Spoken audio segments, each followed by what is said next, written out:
po proceduri koja je propisana, dakle, i zakonima i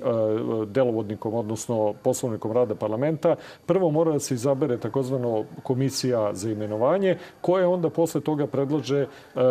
predsednika parlamenta, odnosno sobranja.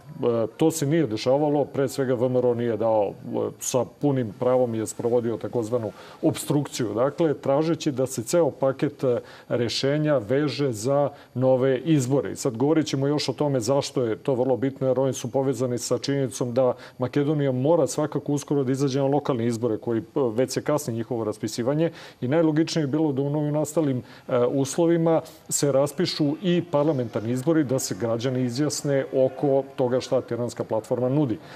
Opozicija je postojala vrlo nervozna i ja stalno ukazujem na taj nagoveštavajući članak gospodina Frčkovskog, bivšeg ministra unutrašnjih poslova, na portalu Libertas od pre neke 2 nedelje, koji je najavio zapravo i zahtevao takvu vrstu nasilnog otimanja, dakle, institucije sobranja, pri čemu je vrlo precizno rekao opoziciji, odnosno SDSM-u i ovoj koaliciji, curi vreme, vreme ne radi za nas, treba